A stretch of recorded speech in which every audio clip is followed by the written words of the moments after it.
What is going on, YouTube? We are back with another belter for. Well, I say belter. We'll see as we go on. I'm joined as always by my co-host Dale. How we doing, brother? Oh, Belter, please. I'll belt you with that. We've You gone picked it. back. I did pick it, but we had to go back to September. It's back to school. God save the Queen, my friend. I Mm, apologize. My deepest sympathies on this side of the pond here for your loss. For the world's loss, I guess you could say. So let's do a what a little. what a woman. That's all I'll say. Yeah. Do you have any kind words about her before we get into something that is unkind?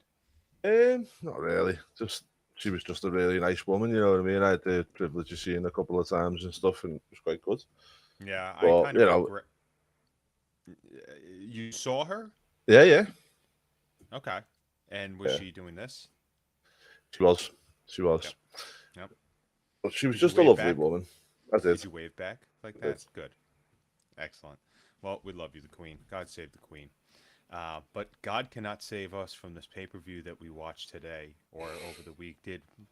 Is that accurate? Yes, yeah. My first thoughts on this straight away was, um, they were on How the about we way. go with the They were title? on the way down, wasn't he? Well, Anarchy did rule on this one. Anarchy really did rule on this one.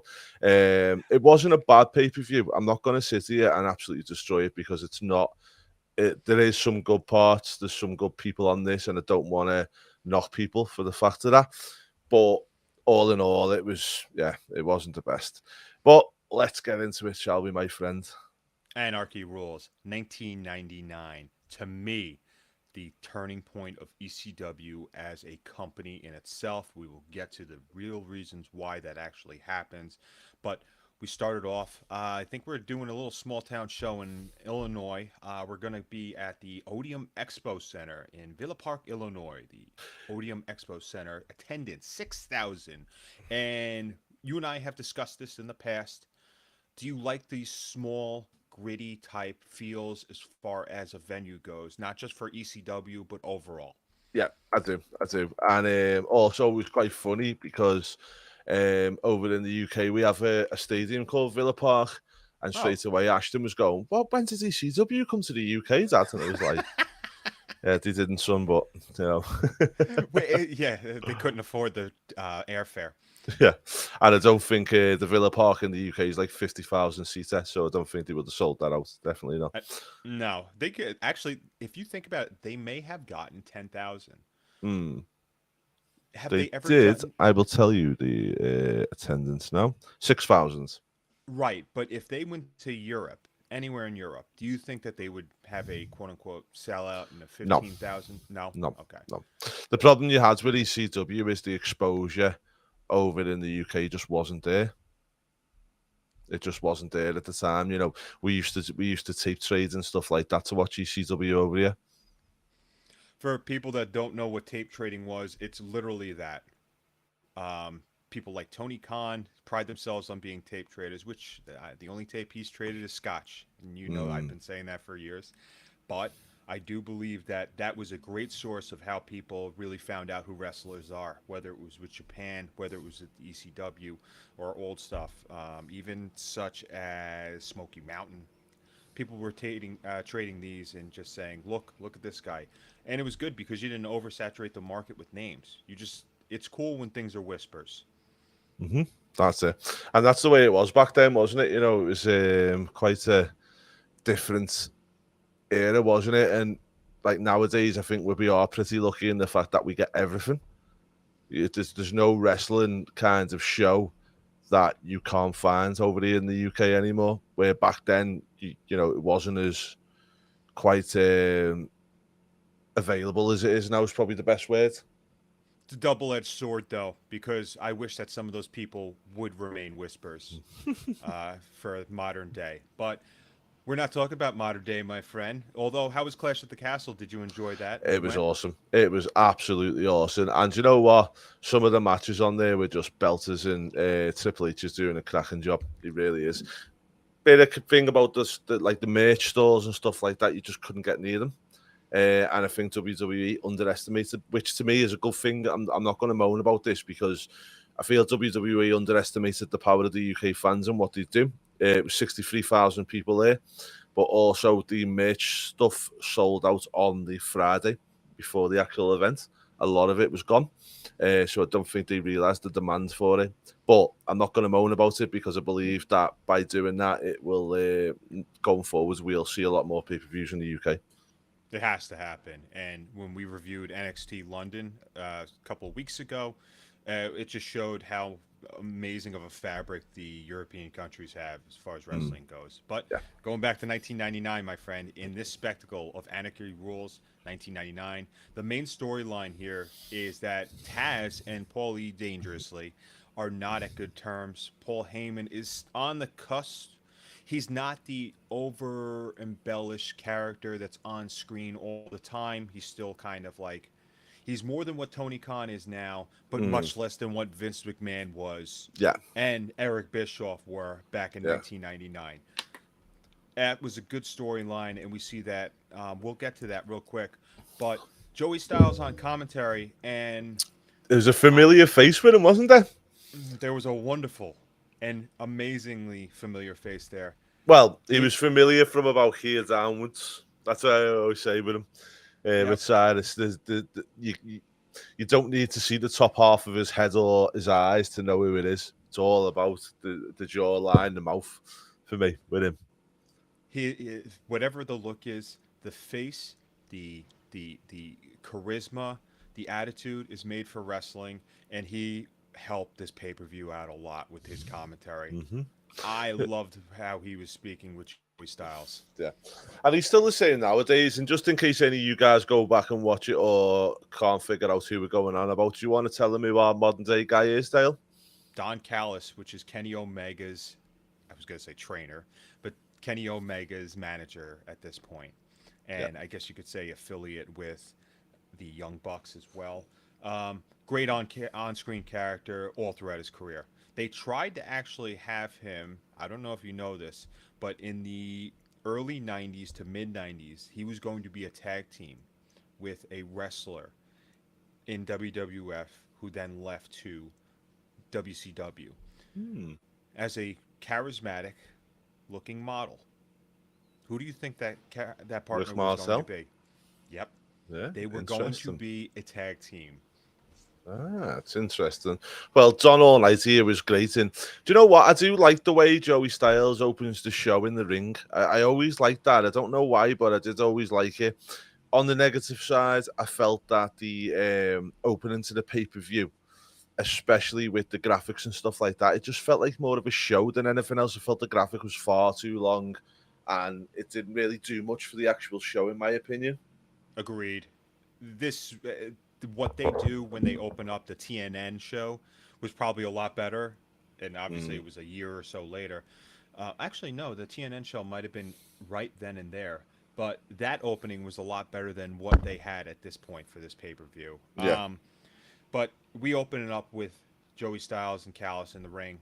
We come back, and what do we open up with match-wise? And so we opens up with a belter, a really good starting match. As soon as I seen these two names, because I'll admit I've never seen this pay-per-view before. It's not a rewatch for me. It's a new one. Because as I say, ECW wasn't exactly right there for us to watch here in the UK. But as soon as I seen these two names, I was like, yep, here we go. Jerry Lynn and Lance Storm, accompanied by the beautiful and amazingly gorgeous Dawn Marie. This is before she had any type of affair with Tori Wilson's father. That's years down the road. But Vince we McMahon. have debatable, yeah. That's up in the air as well. But we have Lance Storm coming out as professional can be. This is, if you were envisioning Lance Storm, this is true Canadian gear, red and white. Don Callis is a huge supporter of Lance Storm, and he does not hold back the admiration for him, nor the dislike, yet respect for his opponent, Jerry Lynn. Jerry Lynn is still taped up ribs. Every time I envision taped up Jerry Lynn, he always has taped up ribs, whether it's his matches just in WWE, whether it's with Rob Van Dam. I just felt like that guy never recovered, too. No. He's like modern day Darby Allin. Yeah, and I did like the way in this match there was a loads of near falls, but there wasn't. If you want to know how to do near falls in a match, I think this is the match to go back and watch because it was relevant and it was kind of flowing rather than just pin in a bit of a chain, and I really enjoyed it. You said chain right there, and that's the method that they use to ground their opponent and just kind of stay connected, which was fascinating to watch too, because you could still tell that Jerry Lynn was laboring a little bit on the side of injury, but this was just a great contest to watch. Just two professionals in there, Mm, and I think you and I, when we have these conversations, we say like, "Wow, look at these guys actually." Have the ability to wrestle and captivate an audience. And the one thing about the ECW audience is that they appreciate their violence, but they appreciate good mat wrestling and technicians. And yeah, there, I don't recall when people would do back and forth, arm drag, hip toss, takedown, and that sequence happens, and then once the two opponents stand up, clapping. yeah, When did that really occur? And that, no, the first time I remember that is DCW. Yes, I'm a little bit younger than seeing the '80s style, but the the crowd enjoyed this. So Illinois loves your chain wrestling. hmm and even the finish as well. It was a roll up, but it was a full Nelson roll up, wasn't it? I've never Yep. seen that before. Yes. Yes. I think somebody. I think who was it? Excalibur called it a mousetrap one time, and I said, Mm, I'll buy it. I'll buy it. That's fine because he's from a different type of style and watches different types. But I do like the mousetrap because he got him. mm, But it did help Jerry Lynn even in the loss because you know that he was hurt during this match, during this contest. He was laboring, and Lance Storm is just kind of the cerebral assassin in this case because he mm, knew let's attack the weakness. Great match. Great yeah, match. If you were going to teach somebody how to chain wrestle and you don't have to do spectacles, this is how you do the match. yeah. And Lance Storm was perfect at getting over to the crowd without opening his mouth because let's face it, he didn't really have much of a gimmick to he or a personality, Lance, but he could wrestle, and that's all that matters with him, isn't it? And Paul Heyman was always very clever at where he put these matches on the cards. Yes. Strategically, he will do something that makes me scratch my head later on the show, but Mm, then he would also strategically put another banger yeah. of a match in the middle of the card, and it's shown evidently here. But I think we transition from a gorgeous, we're getting into fall, pumpkin pie into a why do they have to do this at every single pay per view for Oh. ECW? I kind of lost my way in this bit, I'll admit. I really did. I seen Jazz come out and she was meant to tag with Simon Diamonds, is it? Yeah, And yeah. then next minute it just goes all over the place, and I'm like, what on earth is going on here? And exactly what you've just said there, I was thinking, why did he have to do this in pay-per-views, ECW? There So, is a right, but this formula happens and it always gets to point Z. And what is that point Z every single time this happens in 98, 97, 99?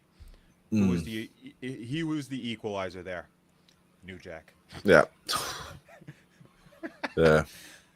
Okay. What are your full-fledged opinions on New Jack? Never liked him. Really? Never, no.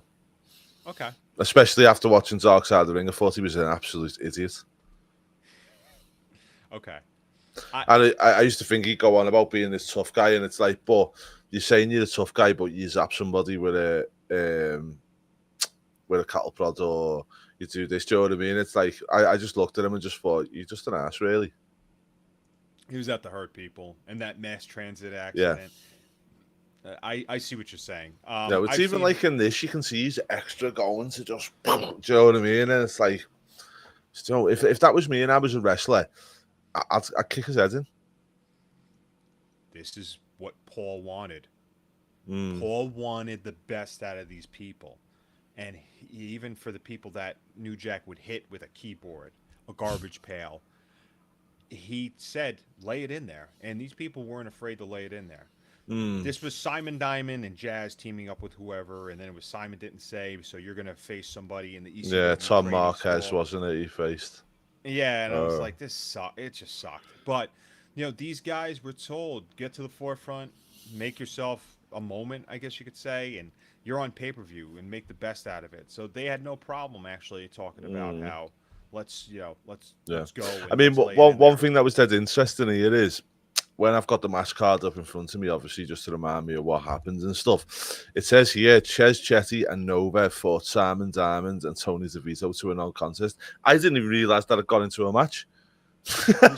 This was literally so we wrapped it up real quick. We said that New Jack came in there and messed up a bunch of people that Yeah, he's ran typing in on the that, and keyboard and then smacking. yeah. Actually, when I saw ECW live, he did the same exact thing. It was really funny. But I think he actually held up the keyboard and then typed in FUCK and then hit somebody in the head. I'm trying to remember who he did that with. It wasn't Mustafa. It could have been. Whatever. But Mm. anyway, insignificant. So out of this whole schmoz, two matches happened. Um, Callis said something very interesting. I don't know if you picked up on it, but Nova comes out, and Nova was an innovator in moves. Mm. Okay, who was later known as Simon Dean. Nova ended up being an innovator of moves, and Callis didn't even care. He said, "Well, you'll see the move today, and somebody's going to do it on Monday night." Oh, they had no care. No, they didn't. Those did they? They were just a third wheel. They weren't like in direct competition, but they were just enough where it was kind of like. I think the difference between ECW and WCW was the fact that ECW didn't mind being associated with WWE. Correct. Oh, and also Ted Turner wasn't backing Mm, ECW. yeah, yeah, that's So, it. But not focusing on that crap too much. yeah, we move on from the bad to the good again, and this is probably the way this pay-per-view went a little bit, didn't it? And we had Tajiri versus Super Crazy versus Little Guido, and it was a great match. Was this the first time you ever seen them do a triple threat? Them two, them three do a triple. Yeah, it really was. I've seen Super Crazy and Tajiri before today. Now, the footage you've seen, was it just them two? Because Yeah, I yeah. remember this match would always happen, I feel like every 2 weeks on Mm, TV for them. It would always be a triple threat. And Little Guido would come out with Sally, mm. Graziano. By the way, not us, not all of us Italians do that, okay? But I will say this match is always a banger. Super Yeah. Crazy comes out, and I love the long wait that the wrestlers would make the crowd have because it was just anticipating, like, all right, this is a contest. Very big boxing feel when you think about it. Mm. With the entrance, that song's playing for like 2 minutes, and then the person comes out. It was like Another, it was like a schoolyard fight though when you see Little Guido coming out on things shoulders, big thing. yeah, that's right. Yeah, you got the big muscle in there who has failed math for the fourth time. Yeah, man's a bit of Um, Ace Ventura. I know what he's got him in a little carrier case. that's funny. Yeah, right. Get him, Spike. That's like it's like modern day Butch. Yeah, yeah, that's what Butch should be like. Yeah, they kind of pushing him to do that too, but I Mm, think they got him more on the Pete Dunne style now. yeah, hopefully I'll get him back there. I think I like the Butch character, me though. Me too. But Yeah, this match, just all in all, was just great. They didn't miss a beat, these three, and as you said, they wrestled a lot in ECW, so you wouldn't expect not to see them miss a beat because they obviously knew each other inside out, and I could tell you. And one thing that got me asking, something I want to ask you, yeah, hmm Super Crazy. Why do you think he never done much in WWE? Was it because he couldn't speak? I also think he was pigeonholed too because of the Mexicals. Remember, Mm, he I'm not going to say defected from them, but they did separate him from their legion of Psychosis and Hoovy. Juventud Guerrera had such an attitude problem. It's been mm, reported. If you ever hear Conan talk about it, the guy was just a mental case and just, oh, he really burned bridges. And now he's even trying to be booked on Triple L Mania. And Conan's like, well, if you keep acting good, then maybe at some point. But he's like, he knows that Hoovy's got an attitude. Psychosis also has some sort of thing going on with him, but I don't think it's as to the extent of Hoovy. Super Crazy just was different. He was phenomenal. Remember that one night stand pay per view when you saw Super Crazy? That just really had Vince probably saying, "Oh my God, I can market this guy. I could bring him in Mm. here. Look at this crowd loving him." There's a couple of spots in here that made you go, "Wow, this is just really fun." When Nunzio has, or Little Guido, I should say, has a Cobra clutch on Super Crazy, and Tajiri would go to the ropes, do a drop kick into Crazy's head, and then Nunzio would say, Guido, jeez. Guido would say, come on, do it again. And then Tajiri would come back and drop kick him in the head. It Mm. was just, it's ring psychology, and you and I are not huge fans of, well, I'm not. I think you have said this too. Triple threats can be a little bit crazy Yeah, at yeah, times, yeah. but there's sometimes where it actually works where it's not just one person rests, now you rest, now you rest. Mm. And then spot, and then back to two again. It can work like that, but as you say there, with these wrestling each other so long, it's probably just they know each other, so it's fine to do that. Yeah, yeah. I wish I had more of a definitive answer on why Super Crazy didn't work. Mm. The language barrier could have been something, but I don't think that it's something that would really shackle people, from a company. Yeah. Maybe they just didn't have anything. Creative has nothing I, for I you think right I think now. the difference is, and it always has been with WWE, is you've got to have like a bit of a package, and you've got to be able to talk and whatnot. And I don't think he ever could. Well, they brought him in on a landscaping truck, so there's his push. Well, we'll move on anyway. Tajiri gets the win here. I love Tajiri, honest to God. I love the guy. I always thought he was so awesome. And then we move on to the next one. We've got Just Incredible versus Sabu. Really, really like this match. And I like the ending as well. Yeah, look, there's not anything really pretty about it.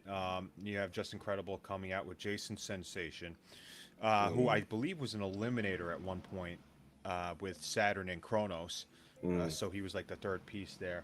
Then Sabu comes out with Bill Alfonso. Now, Just Incredible had a restraining order against Sabu, and I forgot. And you and I have talked with Sabu. mm. He's definitely somebody that follows rules. So if that restraining order was in place, he wouldn't give a fuck. No, no, no. But it was a really good match, and I thought these two just beat the hell out of each other in typical style that you'd expect. And Yeah. I liked Just Incredible. I really did like Just Incredible. I thought he was solid. Never thought he was ever going to do anything in the business high level, but he was a very solid mid carder. Click. He was in the click. Mm, yeah, he He was, wasn't was. he? Yeah, yeah. Dude, look, Shawn Michaels, whenever he had his crap going on, and he left the arena. There was one time where he fought Brett, and he's like, "I'm leaving. I'm not going to be on this card tonight." PJ, meaning Paul, or Just Incredible, drive me back. That was his friend. They're all Mm, boys. yeah, yeah. Yeah, but he was just a solid mid card, and I respect that. I don't think some of these mid carders now, and the reason I'm saying this now, mate, is because I feel like modern day they don't have that solid mid card. I think WWE slowly but surely you're seeing them build that now with Gunter and Sheamus and all these guys, Austin Theory, all these guys, Riddle. There's a lot of mid card guys there. I mean, I'm hoping Riddle goes to the top really, but It's going to happen. we're seeing a lot of mid carders now, solid mid carders, and I'm not saying that they'll be forever solid mid cards, but you've got to have a solid mid card, and then what you have is you'll have the likes of your Gunthers and your Riddles who will pop up to the top, but the likes of your Sheamus and that are never going to get there now. Do you know what I mean? And I Doesn't matter think if that it's. Well, go ahead, Sheamus please. has been there, so I think with WWE it's a bit different because some of the mid carders now have been up the top and then they've come back down, or they're going to go up there. But back here in these days, you had the likes of your Just Incredibles, you had the likes of your Taboo. Sabu, you had the likes of in WWE, you had the likes of your Zelo Browns, your X Shamrock. Pac, Shamrock, Triple H, too, at Val that point. Val Venus. Yeah. Do you know what I mean? And again, the likes of them guys, I mean, take Triple H out of the case, but like your Val Venus, your D'Lo Browns, your Godfathers, your Just Incredibles, people like that, they were never going to get to that top level. but they were just solid guys to keep that mid card running. And then you'd litter it with the likes of, as you said, Triple H, The Rock when he was down in that way.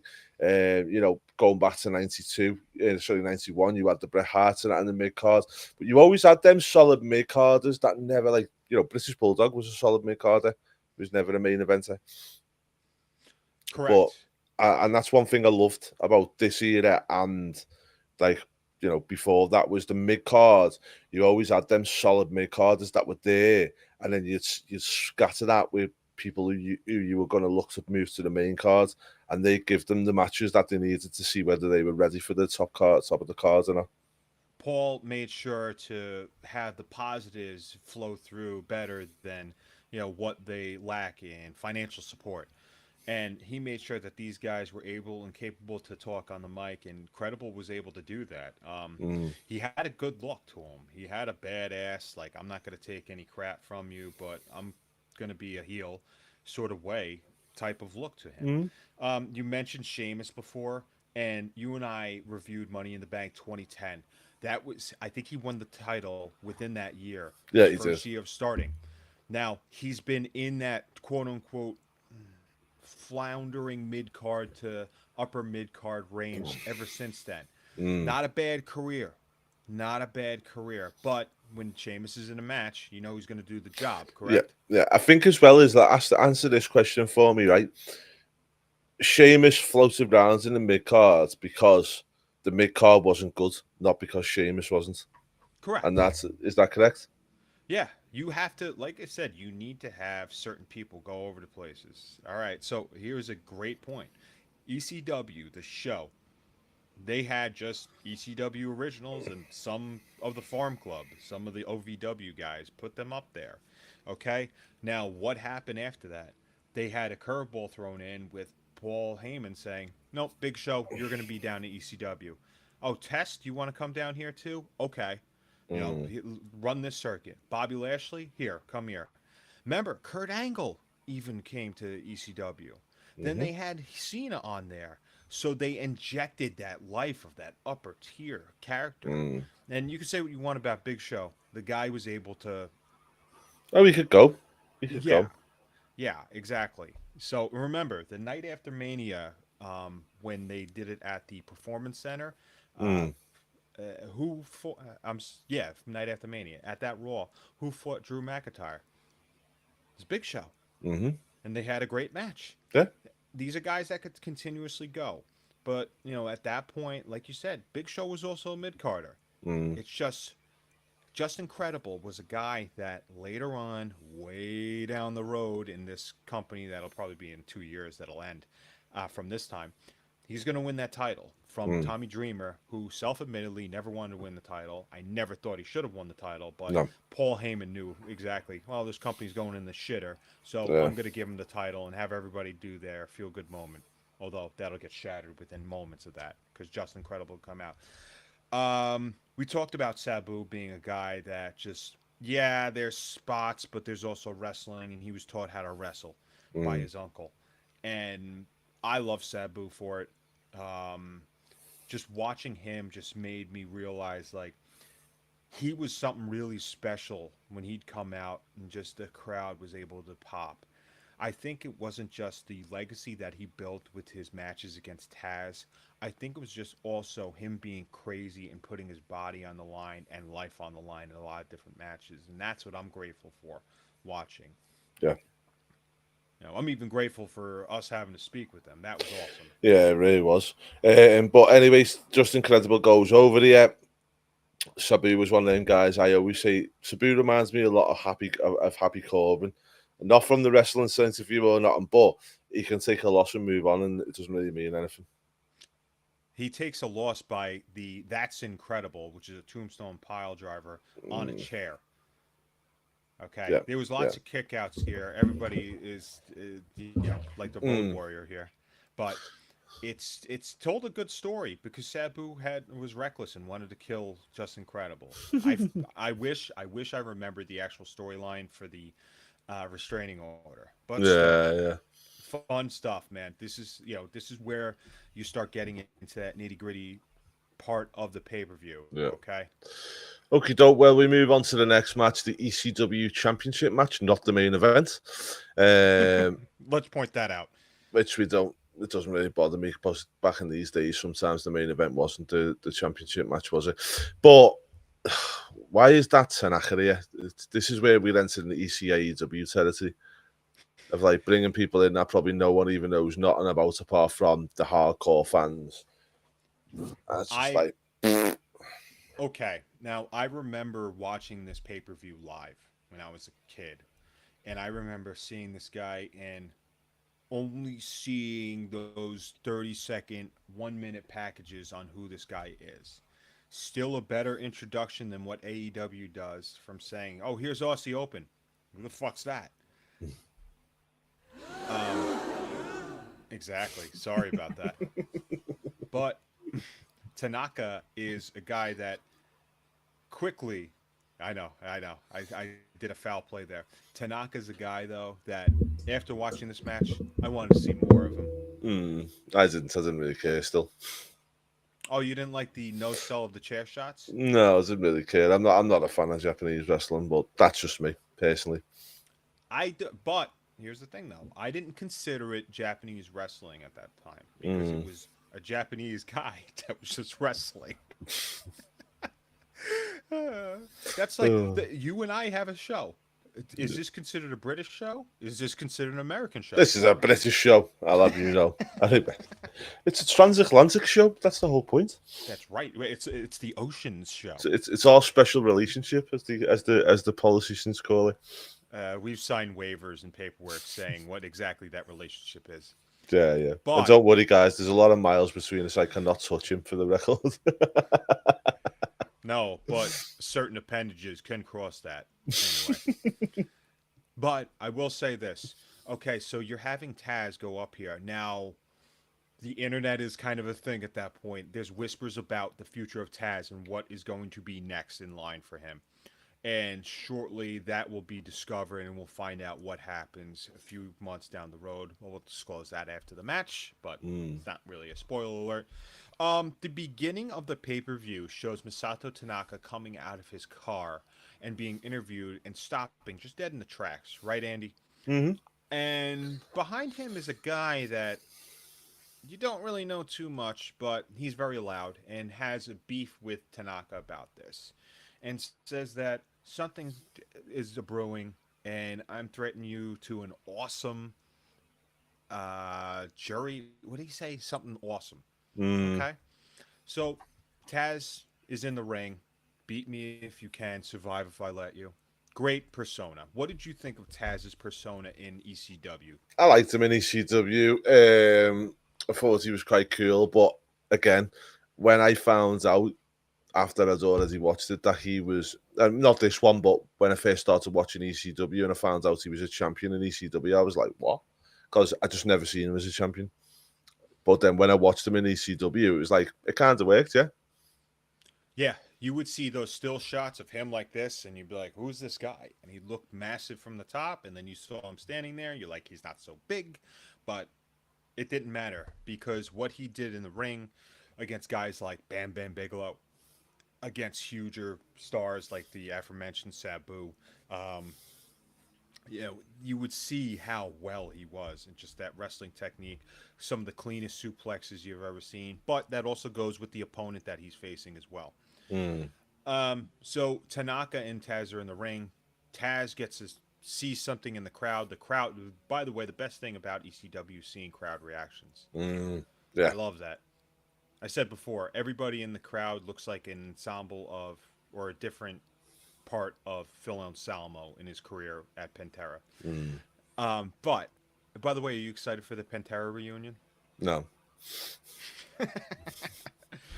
So, Judge Jeff Jones, I think his name was, is in the crowd with a certain Mike Awesome. Who is Mike Awesome? Did you know who Mike Awesome was at that I time? knew who Awesome was, yeah. I'd seen him before, and he reminds me visually of Kona Crush. Yep. Always reminds me of Crush. Yeah. Yeah. A stout version of him. I think Crush had a couple more pounds of muscle on him, but didn't matter. So he's in the crowd. Taz gets on the mic. Hey, Big Mouth, get in the fucking ring, because that's how ECW did it. Because they're just all jolly and love to talk and curse and blah blah blah. But Paul Lee comes out. This is when the heat happens. Taz says, "Paul, I don't give a shit." They start cursing at each other. Paul says, "You want it? You're getting a three-way dance. Crowd loves it." Awesome comes in. Let me ask you a question. What is your feel of Mike Awesome as a wrestler? Again, mid-carder. Didn't think he was really anything special. As a wrestler, again, not amazing, but not bad. Just all right. Somebody you can market? Mid-card, maybe. Not main event. Don't see him as a champion. And as any champion? No. Okay. What about 25 years ago? No. Never. Okay. No. I loved him. I loved the package, the persona, the big game feel that you had with him. Granted, that would be definitely mitigated when you'd see him go to WCW and be coming in as an ECW champion, which is something that it's a huge discussion at some point, while wearing the belt and just spitting in the face of ECW itself, and that left a really bad and salty mark on the industry. Anyway, Mike Awesome and Taz and Masato Tanaka decide to have this match. All right, it's a lot of Nope, I think we've lost you, Dale. Let me try kicking you in and out, my pal. Is he back? Is he back? Where are you, Dale? He's not back here. But yeah, this one, guys, we went to a triple threat match, and it wasn't ideal. But it was a good match. And when I say it wasn't ideal, the only reason I say it wasn't ideal was because of the fact that I believe that we'd already had a triple threat on this card. I don't really like triple threats, as same as what Dale always says. So I wouldn't, I think it's a bit of overkill, really, than anything else. But it was a good match, and we got the little moments at the end where Taz gets eliminated first. And what happens there is as Taz gets eliminated first, he turns around and the way they done it, they protected him well because it was like a double pin. So it was awesome, and Tanaka pinned him as like a double pin, which was quite good.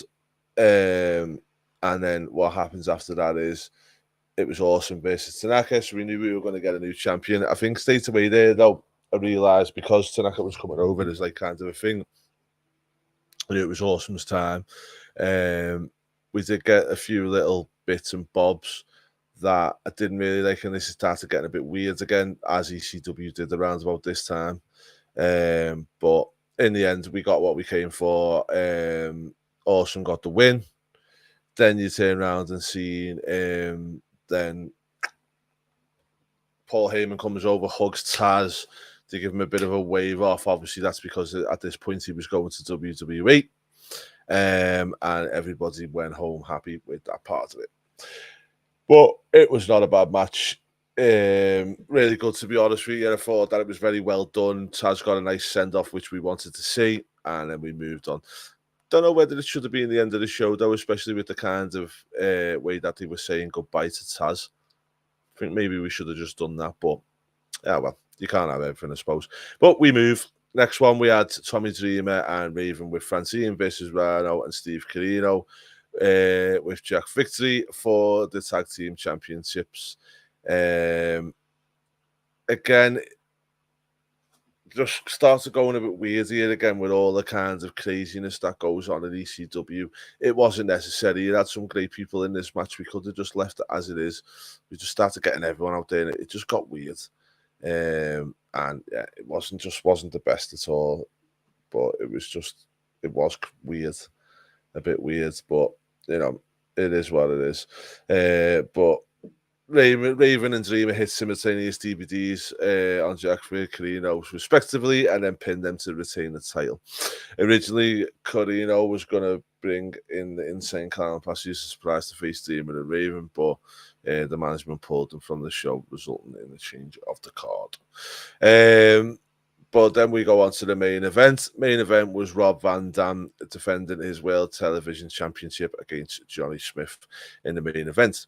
Now, before the match, Axel Rotten cut a promo in which he challenged Mike Awesome to a match for the World Heavyweight title, but he was interrupted by the Impact players and Johnny Smith, who attacked Rotten until Balls Mahoney and Spike Dudley made the save for Rotten.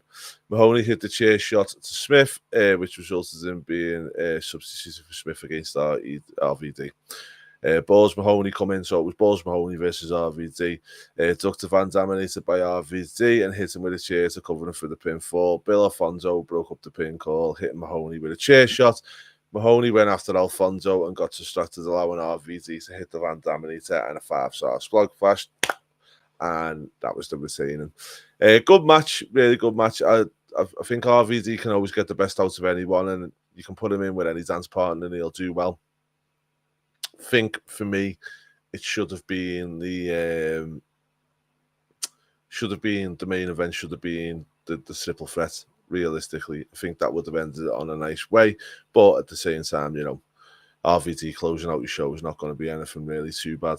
So, yeah. But overall, this pay-per-view, I feel like it was just, at the time, you can see where it was going, so you can kind of see that ECW is on the way out.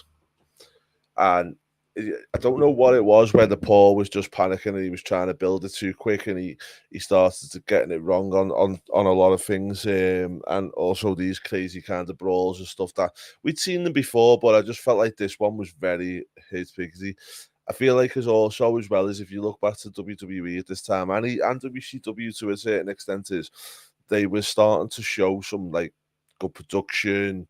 The presentation. ECW never really got there, which, you know, at the end of the day, they were running the company out of Paul Heyman's parents' basement. So, you know, I understand you're probably never going to get to them high levels with that.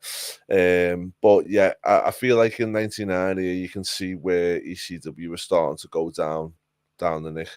And I don't think it was that much longer before they actually finished. Let me just check this out. Dale should be back with us anytime now. It was 2001, so it was only 2 years later that ECW was actually gone. Which, you know, tells you everything. I think if you go back and watch this pay-per-view, you can see it being the you can see the start of the end, as it were. And I think one thing is with Paul Heyman is, and it's probably something he's learned over the years, because I don't feel like he does this too much anymore, but what you used to see out of Paul is he would less is more sometimes, or more is less is more, yeah. And I don't think that we got that with him here. I don't think that he got to that point with it, but, you know, hey ho, I suppose it's one of them things, isn't it? But all in all, really solid pay-per-view. One thing I do want to say on this one, it was the last ever Anarchy Rulz. Would you like to see Anarchy Rulz come back? I suppose that would be interesting, wouldn't it? To see, like, you know, if WWE actually done something like that. I mean, I know they've got Extreme Rules, so the likelihood of us seeing Anarchy Rulz coming back is pretty slim, I'd say. But in the preliminaries match as well, guys, just so we know, we had Donnie Doring and Roadkill defeated Billy Wiles and CW Anderson. But I'm afraid that is the pay-per-view, guys. Hopefully Dale's going to pop back in anytime now, and we can just wrap this up in a nice little neat bow for you. But yeah, the attendance was 6,000 people, and as we said, it was in September 19th, 1999. So it's sorry, it looks like Dale's not going to make it back. But yeah, it was Heatwave was the previous pay-per-view, and November to December was the pre-one after that. But guys, as I say, we're going to wrap it up there. So thank you so much for watching. I appreciate you. Sorry about the technical difficulties with Dale. I'm sure he'll be back next week. And also check him out on Twitter as well, Pantera, or at DT42. And you'll be able to ask him some questions. Go onto the group as well, guys, and ask some questions as well. And I'm sure he'll answer them on what he thought on the pay-per-view. But from me and Dale, Take care, guys. Thanks for watching Sons of the Constant Wrestling Talk. We'll be back same time, same place next week.